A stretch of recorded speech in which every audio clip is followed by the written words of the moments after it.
نحمدہ و نصلی علی رسولہ الکریم اما بعد فاعوذ باللہ من الشیطان الرجیم بسم اللہ الرحمن الرحیم رب اشرح لی صدری ویسر لی امری واحلل عقدۃ من لسانی یفقہوا قولی ربی زدنی علما اللہم فقہنا فی الدین۔ سورہ النساء۔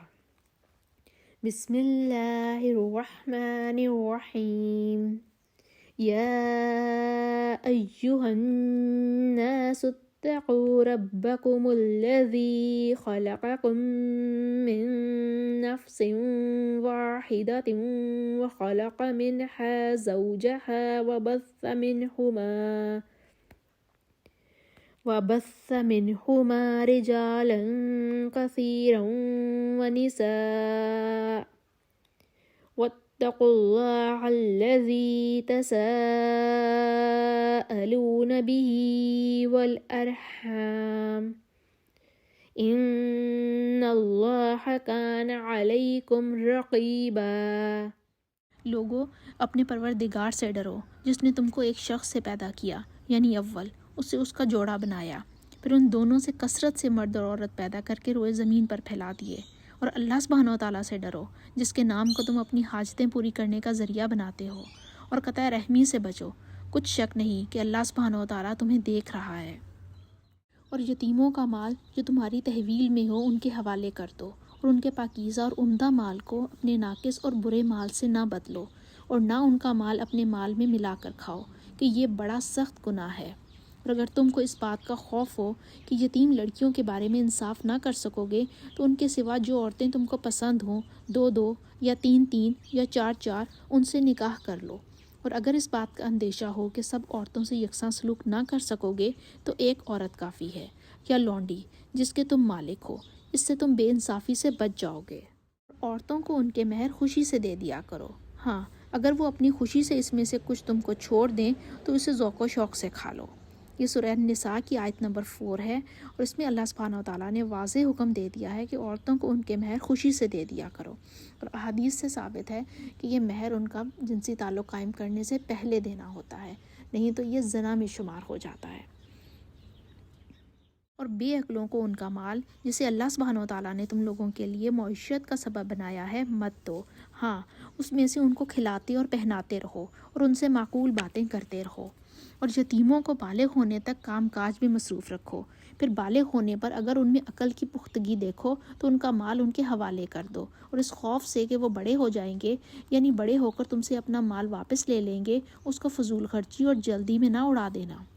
جو شخص آسودہ حال ہو اس کو ایسے مال سے قطعی طور پر پرہیز رکھنا چاہیے، اور جو بے مقتور ہو وہ مناسب طور پر یعنی بقدر خدمت کچھ لے لے، اور جب ان کا مال ان کے حوالے کرنے لگو تو گواہ کر لیا کرو، اور حقیقت میں تو اللہ سبحانہ و تعالیٰ ہی گواہ اور حساب لینے والا کافی ہے۔ جو مال ماں باپ اور رشتہ دار چھوڑ مرے، تھوڑا ہو یا بہت، اس میں مردوں کا بھی حصہ ہے اور عورتوں کا بھی۔ یہ حصے اللہ سبحانہ و تعالیٰ کے مقرر کیے ہوئے ہیں۔ اور جب میراث کی تقسیم کے وقت غیر وارث رشتہ دار اور یتیم اور محتاج آ جائیں تو ان کو بھی اس میں سے کچھ دے دیا کرو، اور شیریں کلامی سے پیش آیا کرو۔ اور ایسے لوگوں کو ڈرنا چاہیے جو ایسی حالت میں ہوں کہ اپنے بعد ننھے منھے بچے چھوڑ جائیں، اور ان کو ان کی نسبت خوف ہو کہ ان کے مرنے کے بعد ان بیچاروں کا کیا حال ہوگا۔ بس چاہیے کہ یہ لوگ اللہ سبحانہ و تعالیٰ سے ڈریں اور معقول بات کہیں۔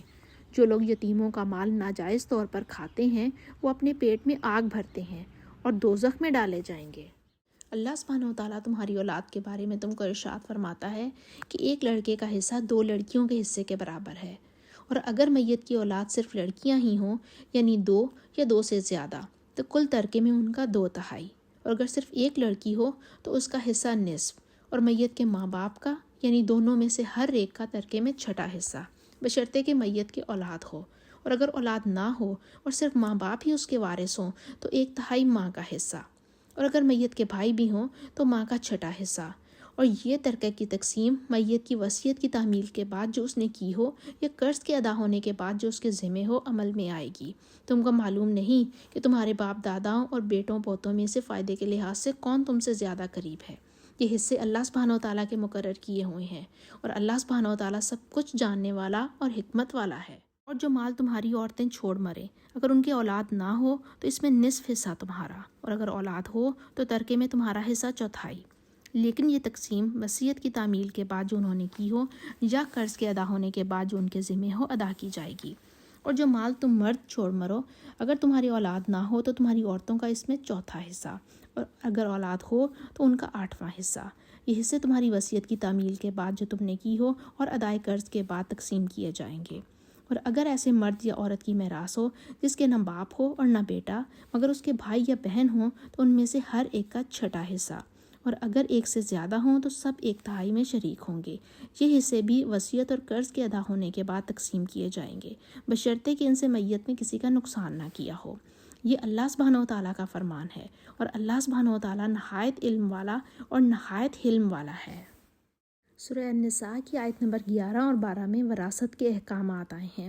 اور انہی احکامات کے بارے میں سورہ النساء کی آیت نمبر 13 اور 14 میں اللہ سبحانہ و تعالیٰ فرما رہا ہے کہ یہ تمام احکامات اللہ سبحانہ و تعالیٰ کی حدیں ہیں، اور جو شخص اللہ سبحانہ و تعالیٰ اور اس کے پیغمبر کی فرمان برداری کرے گا، اللہ سبحانہ و تعالیٰ اس کو بہشتوں میں داخل کرے گا جس میں نہریں بہہ رہی ہیں، اور ان میں ہمیشہ رہیں گے، اور یہ بڑی کامیابی ہے۔ اور جو اللہ سبحانہ و تعالیٰ اور اس کے رسول کی نافرمانی کرے گا اور اس کی حدوں سے نکل جائے گا تو اس کو اللہ سبحانہ و تعالیٰ دوزخ میں ڈالے گا، جہاں وہ ہمیشہ رہے گا، اور اس کو ذلت کا عذاب ہوگا۔ مسلمانوں، تمہاری عورتوں میں جو بدکاری کا ارتکاب کر بیٹھے ان پر اپنے لوگوں میں سے 4 شخصوں کی شہادت لو۔ اگر وہ ان کی بدکاری کی گواہی دیں تو ان عورتوں کو گھروں میں بند رکھو یہاں تک کہ موت ان کا کام تمام کر دے، یا اللہ سبحانہ و تعالیٰ ان کے لیے کوئی اور سبیل پیدا کر دے۔ اور جو 2 مرد تم میں سے بدکاری کریں تو ان کو ایذا دو، پھر اگر وہ توبہ کر لیں اور نیکوکار ہو جائیں تو ان کا پیچھا چھوڑ دو۔ بے شک اللہ سبحانہ و تعالیٰ توبہ قبول کرنے والا اور مہربان ہے۔ اللہ سبحانہ و تعالیٰ انہی لوگوں کی توبہ قبول فرماتا ہے جو نادانی سے بری حرکت کر بیٹھتے ہیں پھر جلد توبہ کر لیتے ہیں، بس ایسے لوگوں پر اللہ سبحانہ و تعالیٰ مہربانی کرتا ہے، اور وہ سب کچھ جانتا اور حکمت والا ہے۔ اور ایسے لوگوں کی توبہ قبول نہیں ہوتی جو ساری عمر برے کام کرتے رہیں، یہاں تک کہ جب ان میں سے کسی کی موت آ موجود ہو تو اس وقت کہنے لگیں کہ اب میں توبہ کرتا ہوں، اور ان کی توبہ قبول نہیں ہوتی۔ جو کفر کی حالت میں مریں، ایسے لوگوں کے لیے ہم نے دردناک عذاب تیار کر رکھا ہے۔ مومنو، تم کو جائز نہیں کہ زبردستی عورتوں کے وارث بن جاؤ، اور دیکھنا اس نیت سے کہ جو کچھ تم نے ان کو دیا ہے اس میں سے کچھ لے لو، انہیں گھروں میں مت روک رکھنا۔ ہاں، اگر وہ کھلے طور پر بدکاری کی مرتکب ہوں تو روکنا نامناسب نہیں، اور ان کے ساتھ اچھی طرح سے رہو سہو۔ اگر وہ تم کو ناپسند ہوں تو عجب نہیں کہ تم کسی چیز کو ناپسند کرو، اور اللہ سبحانہ و تعالیٰ اس میں بہت سی بھلائی پیدا کر دے۔ اور اگر تم ایک عورت کو چھوڑ کر دوسری عورت کرنی چاہو اور پہلی عورت کو بہت سا مال دے چکے ہو تو اس میں سے کچھ مت لینا، بھلا تم ناجائز طور پر اور صریح ظلم سے اپنا مال اس سے واپس لوگے؟ اور تم دیا ہوا مال کیوں کر واپس لے سکتے ہو جبکہ تم ایک دوسرے کے ساتھ صحبت کر چکے ہو اور وہ تم سے عہد واثق بھی لے چکی ہیں۔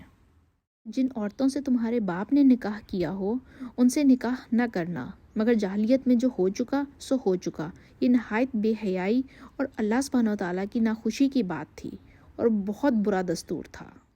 تم پر تمہاری مائیں اور بیٹیاں اور بہنیں اور پھوپھیاں اور خالائیں اور بھتیجیاں اور بھانجیاں اور وہ مائیں جنہوں نے تم کو دودھ پلایا ہو اور رضائی بہنیں اور ساسیں حرام کر دی گئی ہیں، اور جن عورتوں سے تم مباشرت کر چکے ہو ان کی لڑکیاں جنہیں تم پرورش کرتے ہو وہ بھی تم پر حرام ہیں۔ ہاں، اگر ان کے ساتھ تم نے مباشرت نہ کی ہو تو ان کی لڑکیوں کے ساتھ نکاح کر لینے میں تم پر کچھ گناہ نہیں، اور تمہارے سربی بیٹوں کی عورتیں بھی، اور 2 بہنوں کا اکٹھا کرنا بھی حرام ہے، مگر جو ہو چکا سو ہو چکا۔ بے شک اللہ سبحانہ و تعالیٰ بخشنے والا اور رحم والا ہے۔ سورہ النساء کی آیت نمبر 23 میں جہاں پر 2 بہنوں کا جمع کرنا حرام کہا گیا ہے تو ہمیں حدیث شریف میں ملتا ہے کہ پھپھی اور بھتیجی اور خالہ اور بھانجی کو جمع کرنا بھی حرام ہے۔ اور شوہر والی عورتیں بھی تم پر حرام ہیں مگر وہ جو اسیر ہو کر لونڈیوں کے طور پر تمہارے قبضے میں آ جائیں۔ یہ حکم اللہ سبحانہ و تعالیٰ نے تم کو لکھ دیا ہے، اور ان محرمات کے سوا اور عورتیں تم کو حلال ہیں، اس طرح سے کہ مال خرچ کر کے ان سے نکاح کر لو، بشرطے کہ نکاح سے مقصود عفت قائم کرنا ہو، نہ شہوت رانی۔ تو جن عورتوں سے تم فائدہ حاصل کرو ان کا مہر جو مقرر کیا ہو ادا کر دو، اور اگر مقرر کرنے کے بعد آپس کی رضامندی سے مہر میں کمی بیشی کر لو تو تم پر کچھ گناہ نہیں۔ بے شک اللہ سبحانہ و تعالیٰ سب کچھ جاننے والا اور حکمت والا ہے۔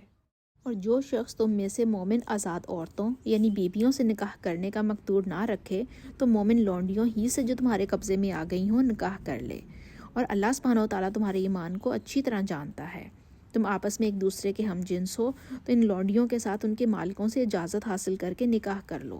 اور دستور کے مطابق ان کا مہر بھی ادا کر دو، بشرطے کہ عفیفہ ہوں، نہ ایسی کہ کھلم کھلا بدکاری کریں اور نہ در پردہ دوستی کرنا چاہیں۔ پھر اگر نکاح میں آ کر بدکاری کا ارتکاب کر بیٹھیں تو جو سزا آزاد عورتوں یعنی بیویوں کے لیے ہے اس کی آدھی ان کو دی جائے۔ یہ لونڈی کے ساتھ نکاح کرنے کی اجازت اس شخص کو ہے جسے گناہ کر بیٹھنے کا اندیشہ ہو، اور اگر صبر کرو تو یہ تمہارے لیے بہت اچھا ہے، اور اللہ سبحانہ و تعالیٰ بخشنے والا مہربان ہے۔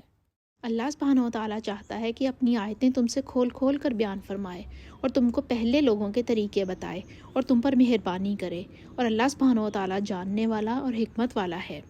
اور اللہ سبحانہ و تعالیٰ تو چاہتا ہے کہ تم پر مہربانی کرے، اور جو لوگ اپنی خواہشوں کے پیچھے چلتے ہیں وہ چاہتے ہیں کہ تم سیدھے راستے سے بھٹک کر دور جا پڑو۔ اللہ سبحانہ و تعالیٰ چاہتا ہے کہ تم پر سے بوجھ ہلکا کرے، اور انسان طبعاً کمزور پیدا ہوا ہے۔ مومنوں، ایک دوسرے کا مال ناحق نہ کھاؤ۔ ہاں، اگر آپس کی رضامندی سے تجارت کا لین دین ہو اور اس سے مالی فائدہ حاصل ہو جائے تو وہ جائز ہے، اور اپنے آپ کو ہلاک نہ کرو۔ کچھ شک نہیں کہ اللہ سبحانہ و تعالیٰ تم پر مہربان ہے، اور جو عداوت اور ظلم سے ایسا کرے گا ہم اس کو عنقریب جہنم میں داخل کریں گے، اور یہ اللہ سبحانہ و تعالیٰ کے لیے آسان ہے۔ اگر تم بڑے بڑے گناہوں سے جن سے تم کو منع کیا جاتا ہے اجتناب رکھو گے تو ہم تمہارے چھوٹے چھوٹے گناہ معاف کر دیں گے اور تمہیں عزت کے مکانوں میں داخل کریں گے۔ اور جس چیز میں اللہ سبحانہ و تعالیٰ نے تم میں سے بعض کو بعض پر فضیلت دی ہے اس کی حوث مت کرو، اور مردوں کو ان کاموں کا ثواب ہے جو انہوں نے کیے اور عورتوں کو ان کاموں کا ثواب ہے جو انہوں نے کیے، اور اللہ سبحانہ و تعالیٰ سے اس کا فضل اور کرم مانگتے رہو۔ کچھ شک نہیں کہ اللہ سبحانہ و تعالیٰ ہر چیز سے واقف ہے۔ اور جو مال ماں باپ اور رشتہ دار چھوڑ مریں تو حقداروں میں تقسیم کر دو کہ ہم نے ہر ایک کے حقدار مقرر کر دیے ہیں، اور جن لوگوں سے تم عہد کر چکے ہو ان کو بھی ان کا حصہ دو، بے شک اللہ سبحانہ و تعالیٰ ہر چیز کے سامنے ہے۔ یہ سورہ النساء کی آیت نمبر 33 ہے۔ عہد کرنے سے مراد ہے دینی بھائی بنانا، ایسے لوگوں کے لیے ترکہ نہیں ہے، ترکہ صرف قرابت داروں کا حق ہے۔ دینی بھائیوں کا حصہ یہ ہے کہ ان سے محبت اور دوستی رکھی جائے اور حاجت کے وقت ان کی مدد کی جائے۔ بعضوں نے آیت کا یہ مطلب لکھا ہے کہ اگر دینی بھائیوں کو کچھ دلانا منظور ہو تو ان کے لیے وصیت کر جاؤ۔ پہلے ایسے لوگ وارث ٹھہرائے جاتے تھے، مگر اللہ سبحانہ و تعالیٰ نے میراث میں ان کا حصہ مقرر نہیں فرمایا بلکہ ان کا حصہ وصیت میں ٹھہرایا ہے۔ مرد عورتوں پر مسلط اور حاکم ہے، اس لیے کہ اللہ سبحانہ و تعالیٰ نے بعض کو بعض سے افضل بنایا ہے، اور اس لیے بھی کہ مرد اپنا مال خرچ کرتے ہیں، تو جو نیک بیویاں ہیں وہ مردوں کے حکم پر چلتی ہیں اور ان کے پیٹھ پیچھے اللہ سبحانہ و تعالیٰ کی حفاظت میں مال اور آبرو کی خبرداری کرتی ہیں۔ اور جن عورتوں کی نسبت تمہیں معلوم ہو کہ سرکشی اور بدخوئی کرنے لگی ہیں تو پہلے ان کو زبانی سمجھاؤ، اگر نہ سمجھیں تو پھر ان کے ساتھ سونا ترک کر دو، اگر اس پر بھی باز نہ آئے تو زد و کوب کرو، اور اگر فرما بردار ہو جائیں تو پھر ان کو ایذا دینے کا کوئی بہانہ مت ڈھونڈو، بے شک اللہ سبحانہ و تعالیٰ سب سے اعلیٰ اور جلیل القدر ہے۔ اور اگر تم کو معلوم ہو کہ میاں بیوی میں انبن ہے تو ایک منصف مرد کے خاندان میں سے اور ایک منصف عورت کے خاندان میں سے مقرر کرو، وہ اگر صلح کرا دینی چاہیں گے تو اللہ سبحانہ و تعالیٰ ان میں موافقت پیدا کر دے گا۔ کچھ شک نہیں کہ اللہ سبحانہ و تعالیٰ سب کچھ جانتا اور سب باتوں سے خبردار ہے۔ اللہ سبحانہ و تعالیٰ ہی کی عبادت کرو اور اس کے ساتھ کسی چیز کو شریک نہ بناؤ، اور ماں باپ اور قرابت والوں اور یتیموں اور محتاجوں اور رشتہ دار ہمسایوں اور اجنبی ہمسایوں اور رفقائے پہلو یعنی پاس بیٹھنے والوں اور مسافروں اور جو لوگ تمہارے قبضے میں ہوں سب کے ساتھ احسان کرو، اور اللہ سبحانہ و تعالیٰ احسان کرنے والوں کو دوست رکھتا ہے اور تکبر کرنے والے بڑائی مارنے والے کو دوست نہیں رکھتا۔ خود بھی بخل کریں اور لوگوں کو بھی بخل سکھائیں، اور جو مال اللہ نے ان کو اپنے فضل سے عطا فرمایا ہے اسے چھپا چھپا کر رکھیں، اور ہم نے ناشکروں کے لیے ذلت کا عذاب تیار کر رکھا ہے۔ اور خرچ بھی کریں تو اللہ کے لیے نہیں بلکہ لوگوں کے دکھانے کو، اور ایمان نہ اللہ پر لائیں نہ روز آخرت پر، ایسے لوگوں کا ساتھی شیطان ہے، اور جس کا ساتھی شیطان ہوا تو کچھ شک نہیں کہ وہ برا ساتھی ہے۔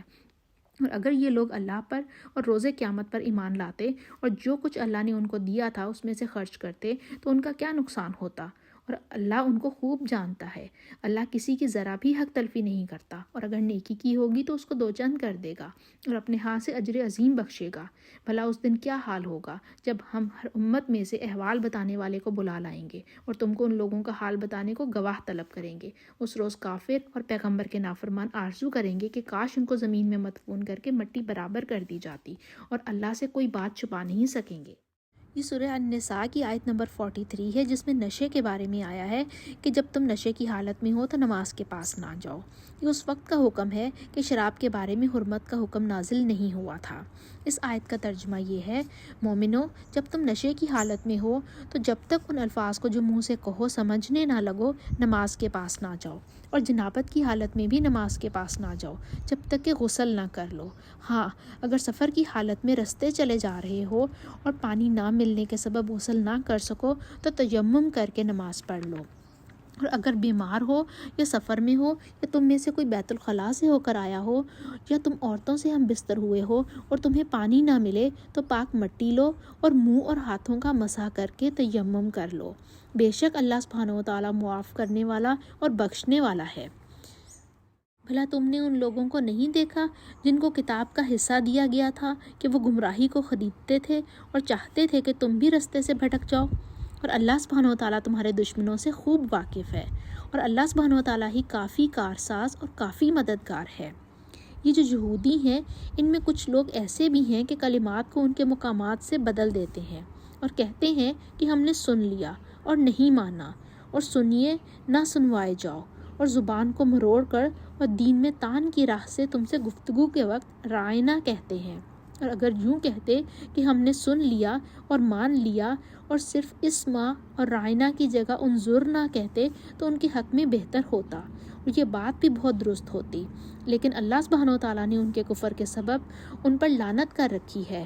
تو یہ کچھ تھوڑے ہی ایمان لاتے ہیں۔ سورہ النساء کی آیت نمبر 46 میں اللہ سبحانہ و تعالیٰ جہاں فرماتے ہیں کہ جو یہودی ہیں ان میں سے کچھ لوگ ایسے بھی ہیں کہ جو کلمات کو ان کے مقامات سے بدل دیتے ہیں۔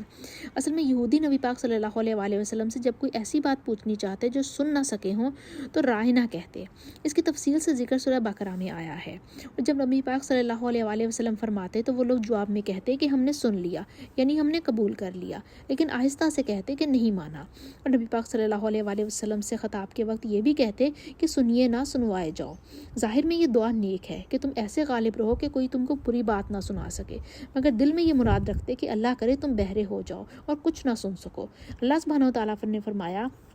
کہ اگر یہ لوگ بجائے سمعنا و عصینا کے سمعنا و اطعنا کہتے اور اسما غیر مسمعین کی بجائے اسما کہتے، صرف اسما کہہ دیتے اور رائنا کی بجائے انظرنا کہتے تو ان کے حق میں بہتر ہوتا۔ اے کتاب والو، اس سے پہلے کہ ہم لوگوں کے منہوں کو بگاڑ کر ان کی پیٹھ کی طرف پھیر دیں یا ان پر اس طرح لعنت کریں جس طرح ہفتے والوں پر کی تھی، ہماری نازل فرمائی ہوئی کتاب پر جو تمہاری کتاب کی بھی تصدیق کرتی ہے ایمان لے آؤ، اور اللہ سبحانہ و تعالیٰ نے جو حکم فرمایا ہے سو سمجھ لو کہ وہ ہو چکا۔ اللہ سبحانہ و تعالیٰ اس گناہ کو نہیں بخشے گا کہ کسی کو اس کا شریک بنایا جائے، اور اس کے سوا اور گناہ جس کو چاہے معاف کر دے، اور جس نے اللہ سبحانہ و تعالیٰ کا شریک مقرر کیا اس نے بڑا بہتان باندھا۔ کیا تم نے ان لوگوں کو نہیں دیکھا جو اپنے تئیں پاکیزہ کہتے ہیں؟ نہیں، بلکہ اللہ سبحانہ و تعالیٰ ہی جس کو چاہتا ہے پاکیزہ کرتا ہے، اور ان پر دھاگے برابر بھی ظلم نہیں ہوگا۔ دیکھو یہ اللہ سبحانہ و تعالیٰ پر کیسا جھوٹ باندھتے ہیں، اور یہی صریح گناہ کافی ہے۔ بھلا تم نے ان لوگوں کو نہیں دیکھا جن کو کتاب سے حصہ دیا گیا ہے کہ بتوں اور شیطان کو مانتے ہیں اور کفار کے بارے میں کہتے ہیں کہ یہ لوگ مومنوں کی نسبت سیدھے رستے پر ہیں؟ یہی لوگ ہیں جن پر اللہ سبحانہ و تعالیٰ نے لعنت کی ہے، اور جس پر اللہ سبحانہ و تعالیٰ لعنت کرے تو تم اس کا کسی کو مددگار نہ پاؤ گے۔ کیا ان کے پاس بادشاہی کا کچھ حصہ ہے تو لوگوں کو تل برابر بھی نہ دیں گے، یا جو اللہ سبحانہ و تعالیٰ نے لوگوں کو اپنے فضل سے دے رکھا ہے اس کا حسد کرتے ہیں؟ تو ہم نے ابراہیم کے خاندان کو کتاب اور دانائی عنایت فرمائی تھی اور عظیم سلطنت بھی بخشی تھی۔ پھر لوگوں میں سے کسی نے اس کتاب کو مانا اور کوئی اس سے رکا اور ہٹا رہا، تو ان نہ ماننے والوں کو دوزخ کی جلتی ہوئی آگ کافی ہے۔ جن لوگوں نے ہماری آیتوں سے کفر کیا ان کو ہم عنقریب آگ میں داخل کریں گے۔ جب ان کی کھالیں گل اور جل جائیں گی تو ہم اور کھالیں بدل دیں گے تاکہ ہمیشہ عذاب کا مزہ چکھتے رہیں۔ بے شک اللہ سبحانہ و تعالیٰ غالب حکمت والا ہے۔ اور جو ایمان لائے اور عمل نیک کرتے رہے ان کو ہم بہشتوں میں داخل کریں گے جن کے نیچے نہریں بہہ رہی ہیں، اور وہ ان میں ہمیشہ ہمیشہ رہیں گے۔ وہاں ان کے لیے پاک بیویاں ہیں اور ان کو ہم گھنے سائے میں داخل کریں گے۔ اللہ سبحانہ و تعالیٰ تم کو حکم دیتا ہے کہ امانت والوں کی امانتیں ان کے حوالے کر دیا کرو، اور جب لوگوں میں فیصلہ کرنے لگو تو انصاف سے فیصلہ کیا کرو۔ اللہ سبحانہ و تعالیٰ تمہیں بہت خوب نصیحت کرتا ہے، بے شک اللہ سبحانہ و تعالیٰ سنتا اور دیکھتا ہے۔ مومنو، اللہ اور اس کے رسول صلی اللہ علیہ وسلم کی فرما برداری کرو، اور جو تم میں سے صاحب حکومت ہیں ان کی بھی، اور اگر کسی بات میں تم میں اختلاف واقع ہو تو اگر اللہ سبحانہ و تعالیٰ اور روز آخرت پر ایمان رکھتے ہو تو اس میں اللہ سبحانہ و تعالیٰ اور اس کے رسول صلی اللہ علیہ وسلم کے حکم کی طرف رجوع کرو۔ یہ بہت اچھی بات ہے اور اس کی تعویل بھی بہت اچھی ہے۔ سورہ النساء کی آیت نمبر 60 سے 62 اس وقت نازل ہوئی جب مدینے میں ایک یہودی اور ایک منافق میں جھگڑا ہوا۔ یہودی نے کہا کہ چلو محمد صلی اللہ علیہ وسلم سے فیصلہ کرائیں۔ منافق نے کہا کہ کعب بن اشرف کے پاس چلو، یہ شخص یہود کا سردار تھا۔ اس اختلاف کی وجہ یہ تھی کہ یہودی حق پر تھا اور جانتا تھا کہ حضرت محمد صلی اللہ علیہ وسلم اس مقدمے کو اس کے حق میں فیصلہ کریں گے، تو وہ حضرت محمد صلی اللہ علیہ وسلم کے پاس جانے پر زور دیتا تھا۔ منافق جو ظاہر میں مسلمان اور باطن میں کافر تھا، آپ صلی اللہ علیہ وسلم کے پاس جانا نہیں چاہتا تھا۔ آخر دونوں نبی پاک صلی اللہ علیہ وسلم کے پاس آئے اور حضرت محمد صلی اللہ علیہ وسلم نے مقدمہ یہودی کے حق میں فیصلہ کیا۔ جب باہر نکلے تو منافق نے کہا کہ حضرت عمر رضی اللہ تعالیٰ عنہ کے پاس چلو، جو وہ فیصلہ کریں گے وہ مجھے منظور ہوگا۔ منافق نے یہ خیال کیا کہ حضرت عمر رضی اللہ تعالیٰ عنہ ظاہری اسلام کے دھوکے میں آ کر میرا پاس کریں گے۔ جب وہاں گئے تو یہودی نے سارا ماجرا بیان کیا اور کہہ دیا کہ ہم نبی پاک صلی اللہ علیہ وسلم کی خدمت میں ہو کر آئے ہیں اور انہوں نے میرا حق ثابت کر دیا ہے۔ یہ سن کر حضرت عمر رضی اللہ تعالیٰ عنہ نے منافق کو قتل کر دیا۔ اس کے وارث حضرت محمد صلی اللہ علیہ وسلم کے پاس گئے اور خون کا دعویٰ کیا اور قسمیں کھانے لگے کہ ہم عمر رضی اللہ تعالیٰ عنہ کے پاس صرف اس لیے گئے تھے کہ شاید وہ صلح کرا دیں۔ تب یہ آیات نازل ہوئیں، سورہ النساء کی آیت نمبر 60 سے 62 تک۔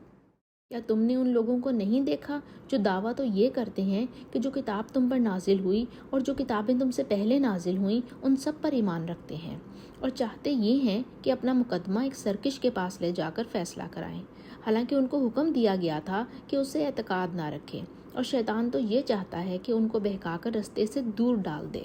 اور جب ان سے کہا جاتا ہے کہ جو حکم اللہ سبحانہ و تعالیٰ نے نازل فرمایا ہے اس کی طرف رجوع کرو اور پیغمبر صلی اللہ علیہ وسلم کی طرف آؤ، تو تم منافقوں کو دیکھتے ہو کہ تم سے اعراض کرتے اور رکے جاتے ہیں۔ تو کیسی ندامت کی بات ہے کہ جب ان کے اعمال کی شامت سے ان پر کوئی مصیبت واقع ہوتی ہے تو تمہارے پاس بھاگے آتے ہیں اور قسمیں کھاتے ہیں کہ واللہ ہمارا مقصود تو بھلائی اور موافقت تھا۔ ان لوگوں کے دلوں میں جو کچھ ہے اللہ سبحانہ و تعالیٰ اس کو خوب جانتا ہے۔ تم ان کی باتوں کا کچھ خیال نہ کرو اور انہیں نصیحت کرو اور ان سے ایسی باتیں کہو جو ان کے دلوں میں اثر کر جائیں۔ اور ہم نے جو پیغمبر بھیجا ہے اس لیے بھیجا ہے کہ اللہ سبحانہ و تعالیٰ کے فرمان کے مطابق اس کا حکم مانا جائے۔ اور یہ لوگ جب اپنے حق میں ظلم کر بیٹھے تھے، اگر تمہارے پاس آتے اور اللہ سبحانہ و تعالیٰ سے بخشش مانگتے اور رسول اللہ بھی ان کے لیے بخشش طلب کرتے تو اللہ سبحانہ و تعالیٰ معاف کرنے والا اور مہربان پاتے۔ تمہارے پروردگار کی قسم، یہ لوگ جب تک اپنے تنازعات میں تمہیں منصف نہ بنائیں اور یہ فیصلہ تم کر دو اس سے اپنے دل میں تنگ نہ ہوں بلکہ اس کو خوشی سے مان لیں، تب تک مومن نہیں ہوں گے۔ اور اگر ہم انہیں حکم دیتے کہ اپنے آپ کو قتل کر ڈالو یا اپنے گھر چھوڑ کر نکل جاؤ تو ان میں سے تھوڑے ہی ایسا کرتے، اور اگر یہ نصیحت پر کاربند ہوتے جو ان کو کی جاتی ہے تو ان کے حق میں بہتر اور دین میں زیادہ ثابت قدمی کا موجب ہوتا، اور ہم ان کو اپنے ہاں سے اجر عظیم بھی عطا فرماتے اور سیدھا رستہ بھی دکھاتے۔ جو لوگ اللہ سبحانہ و تعالیٰ اور اس کے رسول صلی اللہ علیہ وسلم کی اطاعت کرتے ہیں وہ قیامت کے روز ان لوگوں کے ساتھ ہوں گے جن پر اللہ سبحانہ و تعالیٰ نے بڑا فضل کیا، یعنی انبیاء اور صدیق اور شہید اور نیک لوگ، اور ان لوگوں کی رفاقت بہت ہی خوب ہے، اور یہ اللہ سبحانہ و تعالیٰ کا فضل ہے، اور اللہ سبحانہ و تعالیٰ جاننے والا کافی ہے۔ یہ سورہ النساء کی آیت نمبر 69 اور 70 ہیں۔ صدیق مبالغے کا صیغہ ہے، یعنی بڑا سچا، اور صدیقین یعنی بڑے سچے۔ یعنی اس کی جمع ہو گئی، اور صدیق سے وہ لوگ مراد ہیں جو اتباع انبیاء میں سب سے اعلیٰ رتبہ رکھتے ہیں۔ حضرت ابو بکر صدیق رضی اللہ تعالیٰ عنہ کو صدیق اس لیے کہتے ہیں کہ ان کو دونوں معنی پہ پورے اترتے ہیں۔ شہید وہ جو اللہ سبحانہ تعالیٰ کی راہ میں مارے جائیں۔ حضرت عمر رضی اللہ تعالیٰ عنہ، حضرت عثمان رضی اللہ تعالیٰ عنہ اور حضرت علی رضی اللہ تعالیٰ عنہ سب شہید ہیں۔ صالحین عام نیکوکاروں میں سے اعلیٰ درجہ انبیاء کا ہے، اس کے بعد صدیقین کا، پھر شہداء کا اور پھر عام صالحین کا۔ مومنوں، جہاد کے لیے ہتھیار لے لیا کرو، پھر یا تو جماعت ہو کر نکلا کرو یا سب اکٹھے کوچ کیا کرو۔ اور تم میں کوئی ایسا بھی ہے کہ آمدن دیر لگاتا ہے، پھر اگر تم پر کوئی مصیبت پڑ جائے تو کہتا ہے کہ اللہ سبحانہ و تعالیٰ نے مجھ پر بڑی مہربانی کی کہ میں ان میں موجود نہ تھا۔ اور اگر اللہ سبحانہ و تعالیٰ تم پر فضل کرے تو اس طرح سے کہ گویا تم میں اور اس میں دوستی تھی ہی نہیں، افسوس کرتا ہے اور کہتا ہے کہ کاش میں بھی ان کے ساتھ ہوتا تو مقصد عظیم حاصل کرتا۔ تو جو لوگ آخرت کو خریدتے اور اس کے بدلے دنیا کی زندگی کو بیچنا چاہتے ہیں، ان کو چاہیے کہ اللہ سبحانہ و تعالیٰ کی راہ میں جنگ کریں، اور جو شخص اللہ سبحانہ و تعالیٰ کی راہ میں جنگ کرے پھر شہید ہو جائے یا غلبہ پائے، ہم ان قریب اس کو بڑا ثواب دیں گے۔ آیت نمبر 74 سورہ النساء کی بہت اہم آیت ہے۔ فَلْيُقَاتِلْ فِي سَبِيلِ اللَّهِ الَّذِينَ يَشْرُونَ الْحَيَاةَ الدُّنْيَا بِالْآخِرَةِ وَمَنْ يُقَاتِلْ فِي سَبِيلِ اللَّهِ فَيُقْتَلْ أَوْ يَغْلِبْ فَسَوْفَ نُؤْتِيهِ أَجْرًا عَظِيمًا۔ ایسے لوگوں کو معلوم ہو کہ اللہ کی راہ میں لڑنا چاہیے، ان لوگوں کو جو آخرت کے بدلے دنیا کی زندگی کو فروخت کر دیں۔ پھر جو اللہ کی راہ میں لڑے گا اور مارا جائے گا یا غالب رہے گا، اسے ضرور ہم اجر عظیم عطا کریں گے۔ اس آیت میں مسلمانوں کو جہاد کی ترغیب دی جا رہی ہے۔ سورہ النساء میں جہاد کی فرضیت اور اہمیت کا ذکر آیا ہے، اور یہ بتایا گیا ہے کہ خالص مومن وہ ہے جو دنیاوی مفادات کو چھوڑ کر صرف اللہ کی رضا اور دین کی سربلندی اور آخرت کے لیے جہاد کرتا ہے،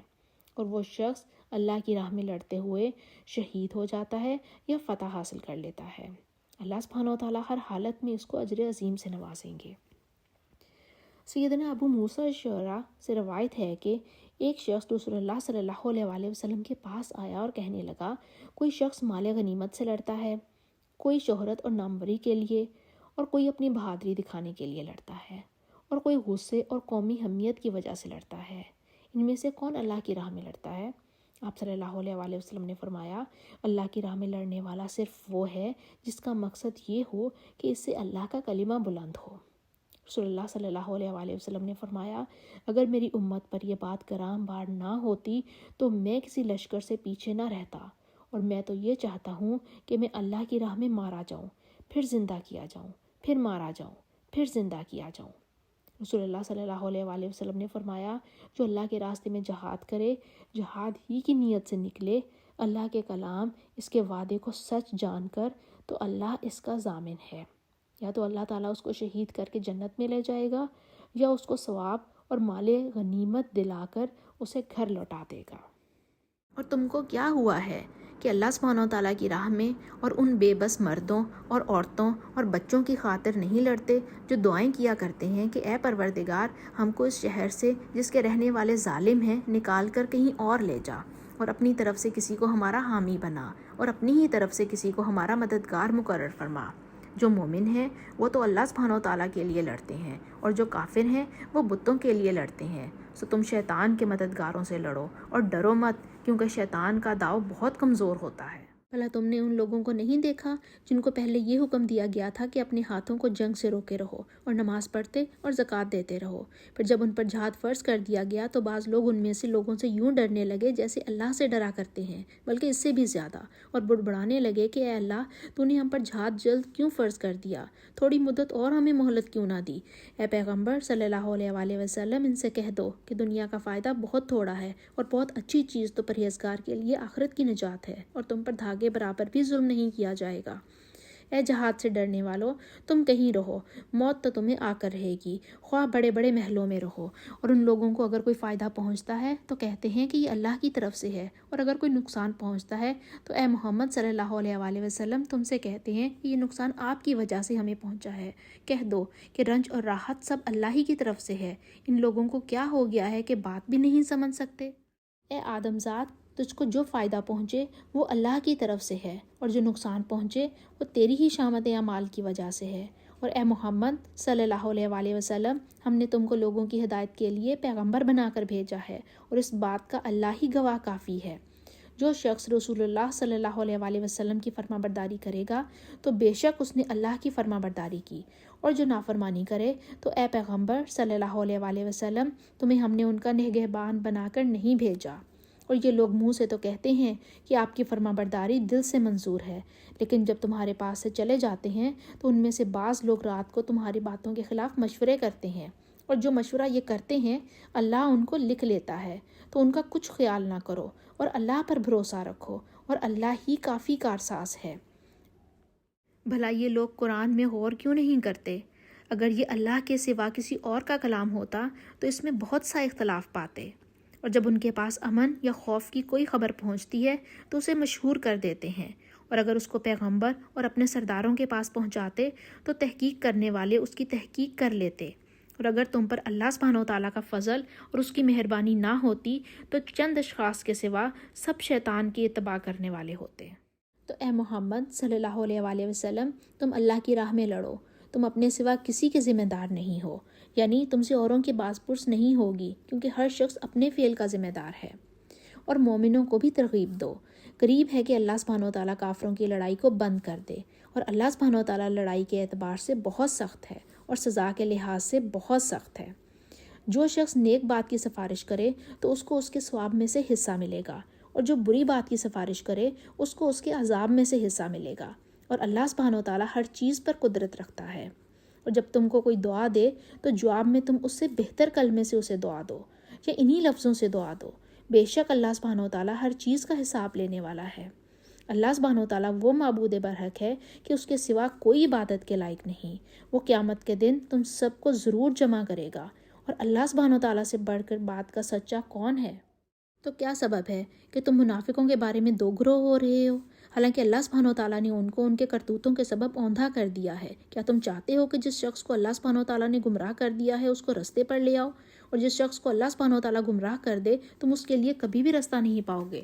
وہ تو یہ چاہتے ہیں کہ جس طرح وہ خود کافر ہیں اسی طرح تم بھی کافر ہو کر سب برابر ہو جاؤ۔ تو جب تک وہ اللہ سبحانہ و تعالیٰ کی راہ میں وطن نہ چھوڑ جائیں ان میں سے کسی کو دوست نہ بنانا۔ اگر ترک وطن کو قبول نہ کریں تو ان کو پکڑ لو اور جہاں پاؤ قتل کر دو، اور ان میں سے کسی کو اپنا رفیق اور مددگار نہ بناؤ، مگر جو لوگ ایسے لوگوں سے جا ملے ہوں جن میں اور تم میں صلح کا عہد ہو، کہ اس حال میں کہ ان کے دل تمہارے ساتھ یا اپنی قوم کے ساتھ لڑنے سے رک گئے ہوں، تمہارے پاس آ جائیں تو اعتراض ضروری نہیں، اور اگر اللہ سبحانہ و تعالیٰ چاہتا تو ان کو تم پر غالب کر دیتا تو وہ تم سے ضرور لڑتے۔ پھر اگر وہ تم سے جنگ کرنے سے کنارہ کشی کریں اور لڑے نہیں اور تمہاری طرف صلح کا پیغام بھیجیں تو اللہ سبحانہ و تعالیٰ نے تمہارے لیے ان پر زبردستی کرنے کی کوئی سبیل مقرر نہیں کی۔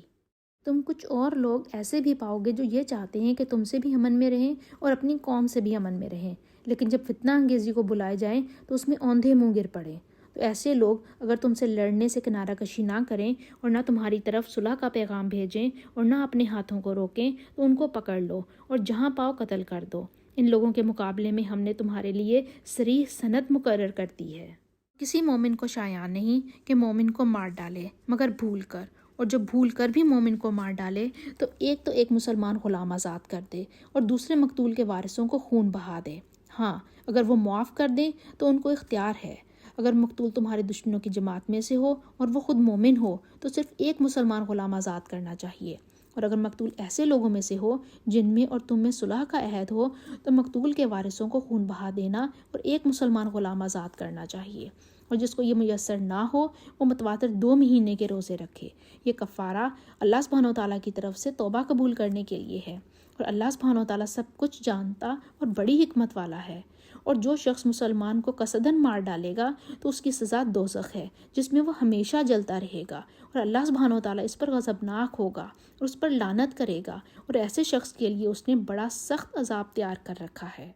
مومنو، جب تم اللہ سبحانہ و تعالیٰ کی راہ میں باہر نکلا کرو تو تحقیق سے کام لیا کرو، اور جو شخص تم سے السلام علیکم کرے اسے یہ نہ کہو کہ تم مومن نہیں ہو، اور اس سے تمہاری غرض یہ ہو کہ دنیا کی زندگی کا فائدہ حاصل کرو۔ سو اللہ سبحانہ و تعالیٰ کے نزدیک بہت سی غنیمتیں ہیں، تم بھی تو پہلے ایسے ہی تھے، پھر اللہ سبحانہ وتعالیٰ نے تم پر احسان کیا تو آئندہ تحقیق کر لیا کرو، اور جو عمل تم کرتے ہو اللہ سبحانہ وتعالیٰ کو سب کی خبر ہے۔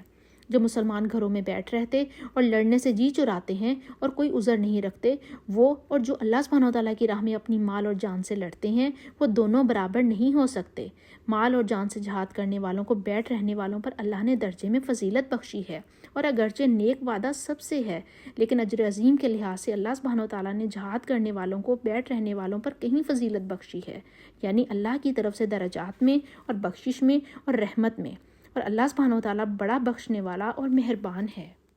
جو لوگ اپنی جانوں پر ظلم کرتے ہیں، جب فرشتے ان کی جان قبض کرنے لگتے ہیں تو ان سے پوچھتے ہیں کہ تم کس حال میں تھے؟ وہ کہتے ہیں کہ ہم ملک میں عاجز اور ناتواں تھے۔ فرشتے کہتے ہیں کہ کیا خدا کا ملک فراخ نہیں تھا کہ تم اس میں ہجرت کر جاتے؟ ایسے لوگوں کا ٹھکانہ دوزخ ہے، اور وہ بری جگہ ہے۔ ہاں، جو مرد اور عورتیں اور بچے بے بس ہیں کہ نہ تو کوئی چارہ کر سکتے ہیں اور نہ رستہ جانتے ہیں، قریب ہے کہ اللہ سبحانہ وتعالیٰ ایسوں کو معاف کر دے، اور اللہ سبحانہ وتعالیٰ معاف کرنے والا اور بخشنے والا ہے۔ اور جو شخص اللہ سبحانہ وتعالیٰ کی راہ میں گھر بار چھوڑ جائے، وہ زمین میں بہت سی جگہ اور کشائش پائے گا، اور جو شخص اللہ سبحانہ وتعالیٰ اور اس کے رسول صلی اللہ علیہ وآلہ وسلم کی طرف ہجرت کر کے گھر سے نکل جائے، پھر اس کو موت آ پکڑے، تو اس کا ثواب اللہ سبحانہ وتعالیٰ کے ذمہ ہو چکا، اور اللہ سبحانہ وتعالیٰ بخشنے والا مہربان ہے۔ اور جب تم سفر کو جاؤ تو تم پر کچھ گناہ نہیں کہ نماز کو کم کر کے پڑھو، بشرطے کہ تم کو خوف ہو کہ کافر لوگ تم کو ایذا دیں گے، بے شک کافر تمہارے کھلے دشمن ہیں۔ یہ سورہ النساء کی آیت نمبر 101 ہے۔ سفر خواہ کسی غرض سے ہو، اس میں نماز کا قصر کرنا یعنی 4 رکعتوں کی جگہ 2 رکعتیں پڑھنا جائز ہے۔ آیت سے تو یہ پایا جاتا ہے کہ جب کفار سے ایذا کا خوف ہو تب قصر کرنا چاہیے، لیکن صحیح احادیث سے ثابت ہے کہ مسافر کو امن کی حالت میں بھی نماز کا قصر کرنا درست ہے۔ بخاری اور مسلم میں ہے کہ آپ صلی اللہ علیہ وآلہ وسلم نے ظہر اور عصر کی نماز مینا میں قصر کر کے پڑھی، اور اس وقت کسی طرح کا خوف نہ تھا۔ ترمذی میں ابن عباس رضی اللہ تعالیٰ عنہ سے روایت ہے کہ ہم نے نبی پاک صلی اللہ علیہ وآلہ وسلم کے ساتھ مکے اور مدینے کے بیچ میں امن کی حالت میں 2 رکعتیں پڑھیں، تو سفر میں قصر کو حضرت نبی پاک صلی اللہ علیہ وآلہ وسلم کی سنت سمجھنا چاہیے، اور سفر میں قصر نماز پڑھنی چاہیے۔ اور اے پیغمبر، جب تم ان مجاہدین کے لشکر میں ہو اور ان کو نماز پڑھانے لگو تو چاہیے کہ ان کی ایک جماعت تمہارے ساتھ مسلح ہو کر کھڑی رہے، جب وہ سجدہ کر چکیں تو پرے ہو جائیں، پھر دوسری جماعت جس نے نماز نہیں پڑھی ان کی جگہ آئے اور ہوشیار اور مسلح ہو کر تمہارے ساتھ نماز ادا کرے۔ کافر اس گھات میں ہیں کہ تم ذرا اپنے ہتھیاروں اور سامان سے غافل ہو جاؤ کہ تم پر یکبارگی حملہ کر دیں۔ اگر تم بارش کے سبب تکلیف میں ہو یا بیمار ہو تو تم پر کچھ گناہ نہیں کہ ہتھیار اتار رکھو، مگر ہوشیار ضرور رہنا، اللہ نے کافروں کے لیے ذلت کا عذاب تیار کر رکھا ہے۔ جب تم نماز تمام کر چکو تو کھڑے اور بیٹھے اور لیٹے ہر حالت میں اللہ کو یاد کرو، پھر جب خوف جاتا رہے تو اس طرح نماز پڑھو جس طرح امن کی حالت میں پڑھتے ہو۔ بے شک نماز کا مومنوں پر اوقات مقررہ میں ادا کرنا فرض ہے، اور کفار کا پیچھا کرنے میں سستی نہ کرنا۔ اگر تم بے آرام ہوتے ہو تو جس طرح تم بے آرام ہوتے ہو اسی طرح وہ بھی بے آرام ہوتے ہیں، اور تم اللہ سے ایسی ایسی امیدیں رکھتے ہو جو وہ نہیں رکھ سکتے، اور اللہ سب کچھ جانتا اور بڑی حکمت والا ہے۔ اے پیغمبر صلی اللہ علیہ وآلہ وسلم، ہم نے تم پر سچی کتاب نازل کی ہے تاکہ اللہ کی ہدایات کے مطابق لوگوں کے مقدمات کا فیصلہ کرو، اور دیکھو دغا بازوں کی حمایت میں کبھی بحث نہ کرنا، اور اللہ سے بخشش مانگنا، بے شک اللہ سبحانہ وتعالیٰ بخشنے والا مہربان ہے۔ اور جو لوگ اپنے ہم جنسوں کی خیانت کرتے ہیں ان کی طرف سے بحث نہ کرنا، کیونکہ اللہ خائن اور جرائم کے مرتکب کو دوست نہیں رکھتا۔ یہ لوگوں سے تو چھپتے ہیں اور اللہ سے نہیں چھپتے، حالانکہ جب وہ راتوں کو ایسی باتوں کے مشورے کیا کرتے ہیں جن کو وہ پسند نہیں کرتا تو وہ ان کے ساتھ ہوا کرتا ہے، اور اللہ ان کے تمام کاموں پر احاطہ کیے ہوئے ہے۔ بھلا تم دنیا کی زندگی میں تو ان کی طرف سے بحث کر لیتے ہو، قیامت کو ان کی طرف سے اللہ کے ساتھ کون جھگڑے گا اور کون ان کا وکیل بنے گا؟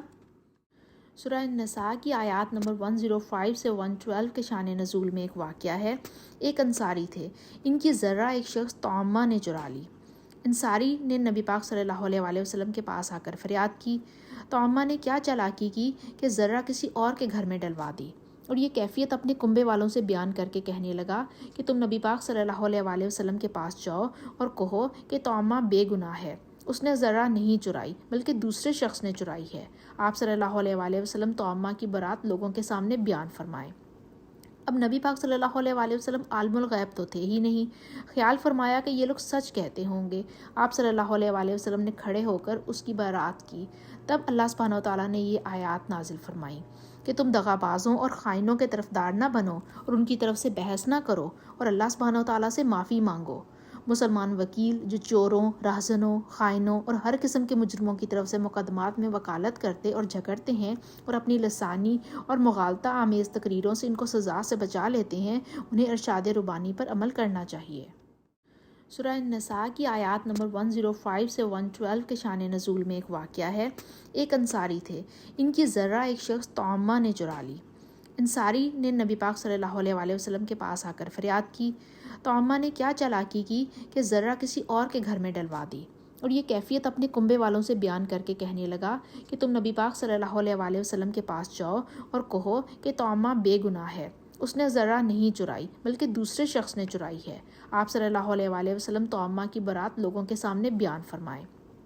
اب نبی پاک صلی اللہ علیہ وآلہ وسلم عالم الغیب تو تھے ہی نہیں۔ خیال فرمایا کہ یہ لوگ سچ کہتے ہوں گے۔ آپ صلی اللہ علیہ وآلہ وسلم نے کھڑے ہو کر اس کی برات کی۔ تب اللہ سبحانہ وتعالیٰ نے یہ آیات نازل فرمائی کہ تم دغا بازوں اور خائنوں کے طرفدار نہ بنو اور ان کی طرف سے بحث نہ کرو اور اللہ سبحانہ وتعالیٰ سے معافی مانگو۔ مسلمان وکیل جو چوروں، راہزنوں، خائنوں اور ہر قسم کے مجرموں کی طرف سے مقدمات میں وکالت اور جو شخص کوئی برا کام کر بیٹھے اور اپنے حق میں ظلم کر لے پھر اللہ سبحانہ وتعالیٰ سے بخشش مانگے تو اللہ کو بخشنے والا اور مہربان پائے گا، اور جو کوئی گناہ کرتا ہے تو اس کا وبال اسی پر ہے، اور اللہ سبحانہ وتعالیٰ جاننے والا اور حکمت والا ہے۔ اور جو شخص کوئی گناہ یا قصور تو خود کرے لیکن اسے کسی بے گناہ کو منسوب کر دے تو اس نے بہتان اور صریح گناہ کا بوجھ اپنے سر پر رکھا۔ اور اگر تم پر اللہ سبحانہ وتعالیٰ کا فضل اور مہربانی نہ ہوتی تو ان میں سے ایک جماعت تم کو بہکانے کا قصد کر ہی چکی تھی، اور یہ اپنے سوا کسی کو بہکا نہیں سکتے اور نہ تمہارا کچھ بگاڑ سکتے ہیں۔ اور اللہ سبحانہ وتعالیٰ نے تم پر کتاب اور دانائی نازل فرمائی ہے اور تمہیں وہ باتیں سکھائی ہیں جو تم جانتے نہیں تھے، اور تم پر اللہ سبحانہ وتعالیٰ کا بڑا فضل ہے۔ ان لوگوں کے مشورے اچھے نہیں، ہاں اس شخص کا مشورہ اچھا ہو سکتا ہے جو خیرات یا نیک بات یا لوگوں میں صلح کرنے کو کہے، اور جو ایسے کام اللہ سبحانہ وتعالیٰ کی خوشنودی حاصل کرنے کے لیے کرے گا تو ہم اس کو بڑا ثواب دیں گے۔ اور جو شخص سیدھا رستہ معلوم ہونے کے بعد پیغمبر صلی اللہ علیہ وآلہ وسلم کی مخالفت کرے اور مومنوں کے رستے کے سوا اور رستے پر چلے تو جدھر وہ چلتا ہے ہم اسے ادھر ہی چلنے دیں گے اور قیامت کے دن جہنم میں داخل کریں گے، اور وہ بری جگہ ہے۔ اللہ سبحانہ وتعالیٰ اس گناہ کو نہیں بخشے گا کہ کسی کو اس کا شریک بنایا جائے، اور اس کے سوا اور گناہ جس کو چاہے گا بخش دے گا، اور جس نے اللہ سبحانہ وتعالیٰ کے ساتھ شریک بنایا وہ رستے سے دور جا پڑا۔ اور جو اللہ سبحانہ وتعالیٰ کے سوا جو پرستش کرتے ہیں تو عورتوں ہی کی، اور پکارتے ہیں تو شیطان سرکش ہی کو، جس پر اللہ سبحانہ وتعالیٰ نے لعنت کی ہے، جو اللہ سے کہنے لگا میں تیرے بندوں سے غیر اللہ کی نظر دلوا کر مال کا ایک مقرر حصہ لے لیا کروں گا اور ان کو گمراہ کرتا اور امیدیں دلاتا رہوں گا، اور یہ سکھاتا رہوں گا کہ جانوروں کے کان چیرتے ہیں، اور یہ بھی کہتا رہوں گا کہ وہ اللہ کی بنی ہوئی صورتوں کو بدلتے رہیں۔ اور جس شخص نے اللہ سبحانہ وتعالیٰ کو چھوڑ کر شیطان کو دوست بنایا وہ صریح نقصان میں پڑ گیا۔ وہ ان کو وعدے دیتا ہے اور امیدیں دلاتا ہے، اور جو کچھ شیطان انہیں وعدے دیتا ہے وہ دھوکہ ہی دھوکہ ہے۔ ایسے لوگوں کا ٹھکانہ جہنم ہے اور وہ وہاں سے نجات نہیں پا سکیں گے۔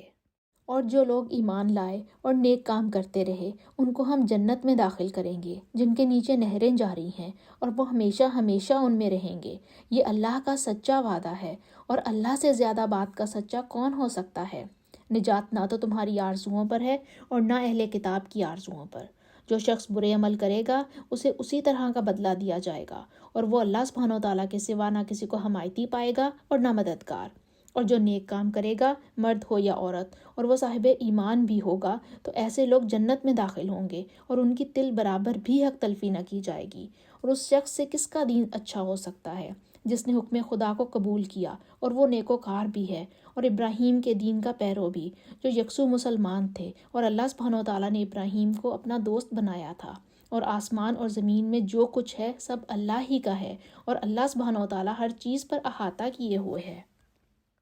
اے پیغمبر، لوگ تم سے یتیم عورتوں کے بارے میں فتویٰ طلب کرتے ہیں، کہہ دو اللہ سبحانہ و تعالیٰ تم کو ان کے ساتھ نکاح کرنے کے معاملے میں اجازت دیتا ہے، اور جو حکم اس کتاب میں پہلے دیا گیا ہے وہ ان یتیم عورتوں کے بارے میں ہے جن کو تم ان کا حق تو دیتے نہیں اور خواہش رکھتے ہو کہ ان کے ساتھ نکاح کر لو، اور نیز بیچارے بے کس بچوں کے بارے میں، اور یہ بھی حکم دیتا ہے کہ یتیموں کے بارے میں انصاف پر قائم رہو، اور جو بھلائی تم کرو گے اللہ سبحانہ و تعالیٰ اس کو جانتا ہے۔ اور اگر کسی عورت کو اپنے خاوند کی طرف سے زیادتی یا بے رغبتی کا اندیشہ ہو تو میاں بیوی پر کچھ گناہ نہیں کہ آپس میں کسی قرارداد پر صلح کر لیں، اور صلح خوب چیز ہے، اور طبیعتیں تو بخل کی طرف مائل ہوتی ہیں، اور اگر تم نیکوکاری اور پرہیزگاری کرو گے تو اللہ سبحانہ و تعالیٰ تمہارے سب کاموں سے واقف ہے، اور تم خواہ کتنا ہی چاہو عورتوں میں ہرگز برابری نہیں کر سکو گے، تو ایسا بھی نہ کرنا کہ ایک ہی کی طرف ڈھل جاؤ اور دوسری کو ایسی حالت میں چھوڑ دو کہ وہ درمیان میں لٹک رہی ہے، اور اگر آپس میں موافقت کر لو اور پرہیزگاری کرو تو اللہ سبحانہ و تعالیٰ بخشنے والا مہربان ہے، اور اگر میاں بیوی میں موافقت نہ ہو سکے اور ایک دوسرے سے جدا ہو جائیں تو اللہ سبحانہ و تعالیٰ ہر ایک کو اپنی دولت سے غنی کر دے گا، اور اللہ سبحانہ و تعالیٰ بڑی کشائش والا اور حکمت والا ہے۔ اور جو کچھ آسمانوں میں اور جو کچھ زمین میں ہے سب اللہ سبحانہ و تعالیٰ ہی کا ہے، اور جن لوگوں کو تم سے پہلے کتاب دی گئی تھی ان کو بھی، اور اے محمد صلی اللہ علیہ وآلہ وسلم تم کو بھی ہم نے حکم دیا ہے کہ اللہ سبحانہ و تعالیٰ سے ڈرتے رہو، اور اگر کفر کرو گے تو سمجھ رکھو کہ جو کچھ آسمانوں میں اور جو کچھ زمین میں ہے سب اللہ سبحانہ و تعالیٰ ہی کا ہے، اور اللہ سبحانہ و تعالیٰ غنی اور بہت زیادہ حمد و ثنا والا ہے۔ اور پھر سن رکھو کہ جو کچھ آسمانوں میں اور جو کچھ زمین میں ہے سب اللہ سبحانہ و تعالیٰ ہی کا ہے، اور اللہ سبحانہ و تعالیٰ ہی کارساز کافی ہے۔ لوگو، اگر وہ چاہے تو تم کو فنا کر دے اور تمہاری جگہ اور لوگوں کو پیدا کر دے، اور اللہ سبحانہ و تعالیٰ اس بات پر قادر ہے۔ جو شخص دنیا میں عملوں کی جزات کا طالب ہو تو اللہ سبحانہ و تعالیٰ کے پاس دنیا اور آخرت دونوں کے لیے اجر موجود ہے، اور اللہ سبحانہ و تعالیٰ سنتا اور دیکھتا ہے۔ اے ایمان والو، انصاف پر قائم رہو اور اللہ سبحانہ و تعالیٰ کے لیے سچی گواہی دو، خواہ اس میں تمہارا یا تمہارے ماں باپ اور رشتہ داروں کا نقصان ہی ہو۔ اگر کوئی امیر ہے یا فقیر تو اللہ سبحانہ و تعالیٰ ان کا خیر خواہ ہے، تو تم خواہش نفس کے پیچھے چل کر عدل کو نہ چھوڑ دینا۔ اگر تم پیشدار گواہی دو گے یا گواہی سے بچنا چاہو گے تو جان رکھو اللہ سبحانہ و تعالیٰ تمہارے سب کاموں سے واقف ہے۔ مومنو، اللہ پر اور اس کے رسول پر اور جو کتاب اس نے اپنے پیغمبر آخر الزماں صلی اللہ علیہ وآلہ وسلم پر نازل کی ہے اور جو کتابیں اس سے پہلے نازل کی تھیں سب پر ایمان لاؤ، اور جو شخص اللہ اور اس کے فرشتوں اور اس کی کتابوں اور اس کے پیغمبروں اور روز قیامت سے انکار کرے وہ رستے سے بھٹک کر دور جا پڑا۔ جو لوگ ایمان لائے پھر کافر ہو گئے، پھر ایمان لائے پھر کافر ہو گئے، پھر کفر میں بڑھتے گئے، ان کو اللہ سبحانہ و تعالیٰ نہ تو بخشے گا اور نہ سیدھا رستہ دکھائے گا۔ اے پیغمبر صلی اللہ علیہ وآلہ وسلم، منافقوں یعنی دو رخے لوگوں کو بشارت سنا دو، ان کے لیے دکھ دینے والا عذاب تیار ہے۔ جو مومنوں کو چھوڑ کر کافروں کو دوست بناتے ہیں، کیا یہ ان کے ہاں عزت حاصل کرنی چاہتے ہیں؟ تو عزت تو سب اللہ ہی کی ہے۔ اور اللہ نے تم مومنوں پر اپنی کتاب میں یہ حکم نازل فرمایا ہے کہ جب تم کہیں سنو کہ اللہ کی آیتوں سے انکار ہو رہا ہے اور ان کی ہنسی اڑائی جاتی ہے تو جب تک وہ لوگ اور باتیں نہ کرنے لگے ان کے پاس مت بیٹھو، ورنہ تم بھی انہی جیسے ہو جاؤ گے۔ کچھ شک نہیں کہ اللہ منافقوں اور کافروں سب کو دوزخ میں اکٹھا کرنے والا ہے، جو تم کو دیکھتے رہتے ہیں۔ اگر اللہ کی طرف سے تم کو فتح ملے تو کہتے ہیں کہ ہم تمہارے ساتھ نہ تھے، اور اگر کافروں کو فتح نصیب ہو تو ان سے کہتے ہیں کہ ہم تم پر غالب نہیں تھے اور تم کو مسلمانوں کے ہاتھ سے بچایا نہیں۔ تو اللہ سبحانہ و تعالیٰ تم میں قیامت کے دن فیصلہ کر دے گا، اور اللہ کافروں کو مومنوں پر ہرگز غلبہ نہیں دے گا۔ منافق ان چالوں سے اپنے نزدیک اللہ کو دھوکہ دیتے ہیں، یہ اس کو کیا دھوکہ دیں گے، وہ انہی کو دھوکے میں ڈالنے والا ہے۔ اور جب یہ نماز کو کھڑے ہوتے ہیں تو سست اور کاہل ہو کر، صرف لوگوں کو دکھانے کے لیے، اور اللہ کو یاد ہی نہیں کرتے مگر بہت کم، بیچ میں پڑے لٹک رہے ہیں، نہ ان کی طرف ہوتے ہیں نہ ان کی طرف، اور جس کو اللہ سبحانہ و تعالیٰ بھٹکائے تو تم اس کے لیے کبھی بھی رستہ نہ پاؤ گے۔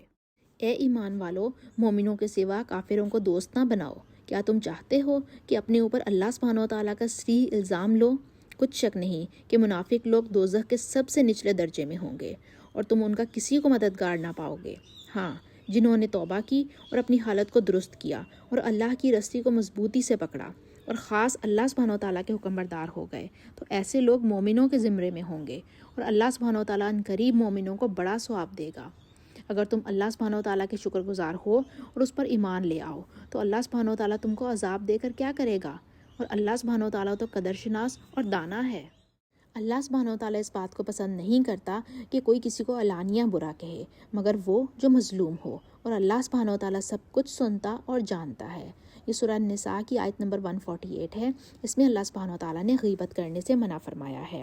کسی کی برائی بیان کرنا اور اس کا عیب ظاہر کرنے کا نام غیبت ہے۔ یہ بہت برا کام ہے اور اللہ سبحانہ و تعالیٰ کو نہایت ناپسند ہے۔ ہاں، اگر کسی پر کوئی ظلم کرے تو اس کا ظلم بیان کرنا اور مظلوم کا ظالم کو برا کہنا اور بات ہے۔ اگر تم لوگ بھلائی کھلم کھلا کرو گے یا چھپا کر یا برائی سے درگزر کرو گے تو اللہ سبحانہ و تعالیٰ بھی معاف کرنے والا اور صاحب قدرت ہے۔ جو لوگ اللہ سبحانہ و تعالیٰ سے اور اس کے پیغمبروں سے کفر کرتے ہیں اور اللہ سبحانہ و تعالیٰ اور اس کے پیغمبروں میں فرق کرنا چاہتے ہیں اور کہتے ہیں کہ ہم بعض کو مانتے ہیں اور بعض کو نہیں مانتے اور ایمان اور کفر کے بیچ میں ایک راہ نکالنی چاہتے ہیں، وہ بلا شبہ کافر ہیں، اور کافروں کے لیے ہم نے ذلت کا عذاب تیار کر رکھا ہے۔ اور جو لوگ اللہ سبحانہ و تعالیٰ اور اس کے پیغمبروں پر ایمان لائے اور ان میں سے کسی میں بھی فرق نہ کیا، یعنی سب کو مانا، ایسے لوگوں کو وہ عنقریب ان کی نیکیوں کے صلے عطا فرمائے گا، اور اللہ سبحانہ و تعالیٰ بخشنے والا مہربان ہے۔ اے محمد صلی اللہ علیہ وآلہ وسلم، اہل کتاب تم سے درخواست کرتے ہیں کہ تم ان پر ایک لکھی ہوئی کتاب آسمان سے اتار لاؤ، تو یہ موسیٰ سے اس سے بھی بڑی بڑی درخواستیں کر چکے ہیں۔ ان سے کہتے تھے ہمیں اللہ کو ظاہر یعنی آنکھوں سے دکھا دو، سو ان کے گناہ کی وجہ سے ان کو بجلی نے آ پکڑا، پھر کھلی نشانیاں آئے، پیچھے بچڑے کو معبود بنا بیٹھے، تو اس سے بھی ہم نے درگزر کیا اور موسیٰ کو صریح غلبہ دیا، اور ان سے عہد لینے کو ہم نے ان پر کوہ طور اٹھا کھڑا کیا، اور انہیں حکم دیا کہ شہر کے دروازے میں داخل ہونا تو سجدہ کرتے ہوئے داخل ہونا، اور یہ بھی حکم دیا کہ ہفتے کے دن مچھلیاں پکڑنے میں تجاوز یعنی حکم کے خلاف نہ کرنا، ورثہ ہم نے ان سے مضبوط عہد لیا، لیکن انہوں نے عہد کو توڑ ڈالا، تو ان کے عہد توڑ دینے اور اللہ سبحانہ و تعالیٰ کی آیتوں سے کفر کرنے اور انبیاء کو ناحق مار ڈالنے اور یہ کہنے کے سبب کہ ہمارے دلوں پر پردے پڑے ہوئے ہیں، اللہ سبحانہ و تعالیٰ نے ان کو مردود کر دیا، اور ان کے دلوں پر پردے نہیں ہیں بلکہ ان کے کفر کے سبب اللہ نے ان پر مہر لگا دی ہے، تو یہ کم ہی ایمان لاتے ہیں۔ اور ان کے کفر کے سبب اللہ سبحانہ و تعالیٰ نے ان کے دلوں پر مہر لگا دی، اور مریم پر ایک عظیم بہتان باندھنے کے سبب اور یہ کہنے کے سبب کہ ہم نے مریم کے بیٹے عیسیٰ مسیح کو، جو اللہ سبحانہ و تعالیٰ کے پیغمبر کہلاتے تھے، قتل کر دیا ہے۔ اللہ سبحانہ و تعالیٰ نے ان کو ملعون کر دیا، اور انہوں نے عیسیٰ کو قتل نہیں کیا اور نہ انہیں سولی پر چڑھایا، بلکہ ان کو ان کی سی صورت معلوم ہوئی، اور جو لوگ ان کے بارے میں اختلاف کرتے ہیں وہ ان کے حال سے شک میں پڑے ہوئے ہیں، اور پیروی زن کے سوا ان کو اس کا متعلق علم نہیں، اور انہوں نے عیسیٰ کو یقیناً قتل نہیں کیا، بلکہ اللہ سبحانہ و تعالیٰ نے ان کو اپنی طرف اٹھا لیا، اور اللہ سبحانہ و تعالیٰ غالب اور حکمت والا ہے، اور کوئی اہل کتاب نہیں ہوگا مگر ان کی موت سے پہلے ان پر ایمان لے آئے گا، اور وہ قیامت کے دن ان پر گواہ ہوں گے۔ تو ہم نے یہودیوں کے ظلموں کے سبب بہت سی پاکیزہ چیزیں جو ان کو حلال تھیں حرام کر دیں، اور اس سبب سے بھی کہ وہ اکثر اللہ سبحانہ و تعالیٰ کے راستے سے لوگوں کو روکتے تھے۔ جو چیزیں اللہ سبحانہ و تعالیٰ نے ان لوگوں پر حرام کر دی تھیں، اس کا بیان سورہ الانعام میں آیت نمبر 146 میں آیا ہے، اور اس سبب سے بھی کہ باوجود منع کیے جانے کے سود لیتے تھے، اور اس سبب سے بھی کہ لوگوں کا مال ناحق کھاتے تھے، اور ان میں سے جو کافر ہیں ان کے لیے ہم نے درد دینے والا عذاب تیار کر رکھا ہے، مگر جو لوگ ان میں سے علم میں پکے ہیں اور جو مومن ہیں، وہ اس کتاب پر جو تم پر نازل ہوئی اور جو کتابیں تم سے پہلے نازل ہوئیں سب پر ایمان رکھتے ہیں، اور نماز پڑھتے ہیں اور زکوٰۃ دیتے ہیں، اور اللہ سبحانہ و تعالیٰ اور روز آخرت کو مانتے ہیں، ان کو ہم عنقریب اجر عظیم دیں گے۔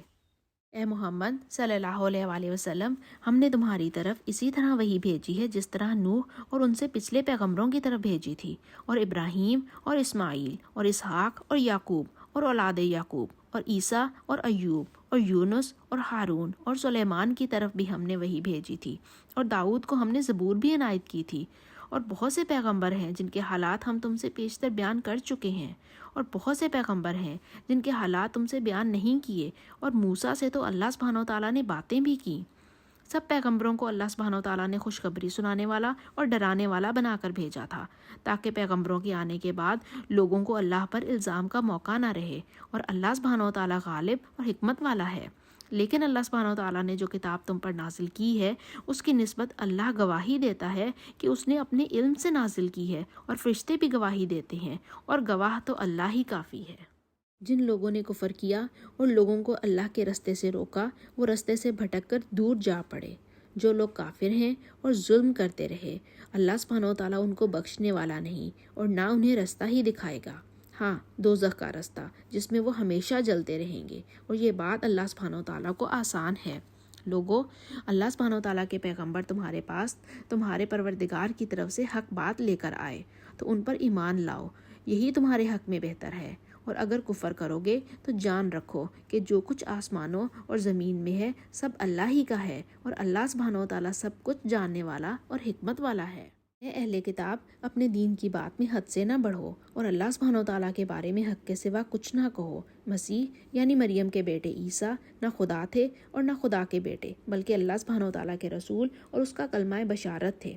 جو اس نے مریم کی طرف بھیجا تھا، اور اس کی طرف سے ایک روح تھے۔ تو اللہ سبحانہ و تعالیٰ اور اس کے رسولوں پر ایمان لاؤ، اور یہ نہ کہو کہ خدا تین ہیں۔ اس اعتقاد سے باز آؤ کہ یہ تمہارے حق میں بہتر ہے، اور اللہ سبحانہ و تعالیٰ ہی واحد معبود ہے، اور اس سے پاک ہے کہ اس کے اولاد ہو۔ جو کچھ آسمانوں میں اور جو کچھ زمین میں ہے سب اسی کا ہے، اور اللہ سبحانہ و تعالیٰ ہی کارساز کافی ہے۔ مسیح اس بات سے آڑ نہیں رکھتے کہ اللہ سبحانہ و تعالیٰ کے بندے ہوں، اور نہ مقرب فرشتے آڑ رکھتے ہیں، اور جو شخص اللہ سبحانہ و تعالیٰ کا بندہ ہونے کو موجب آڑ سمجھے اور سرکشی کرے تو اللہ سبحانہ و تعالیٰ سب کو اپنے پاس جمع کر لے گا۔ تو جو لوگ ایمان لائے اور نیک کام کرتے رہے وہ ان کو ان کا پورا بدلہ دے گا، اور اپنے فضل سے کچھ زیادہ بھی عنایت کرے گا۔ اور جنہوں نے بندہ ہونے سے انکار اور تکبر کیا ان کو وہ تکلیف دینے والا عذاب دے گا، اور وہ اللہ سبحانہ و تعالیٰ کے سوا اپنا حامی اور مددگار نہ پائیں گے۔ لوگو، تمہارے پروردگار کی طرف سے تمہارے پاس روشن دلیل آ چکی ہے، اور ہم نے کفر اور ضلالت کا اندھیرا دور کرنے کو تمہاری طرف چمکتا ہوا نور بھیج دیا ہے۔ بس جو لوگ اللہ سبحانہ و تعالیٰ پر ایمان لائے اور اس کے دین کی رسی کو مضبوط پکڑے رہے ان کو وہ اپنی رحمت اور فضل سے نوازے گا اور اپنی طرف پہنچنے کا سیدھا رستہ دکھائے گا۔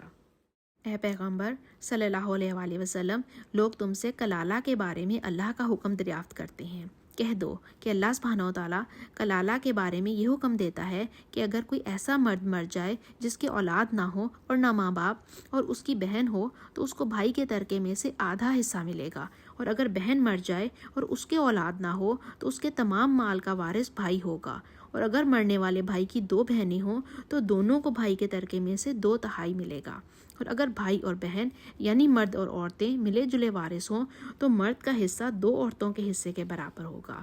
یہ احکام اللہ سبحانہ و تعالیٰ تم سے اس لیے بیان فرماتا ہے کہ بھٹکتے نہ پھرو، اور اللہ سبحانہ و تعالیٰ ہر چیز سے واقف ہے۔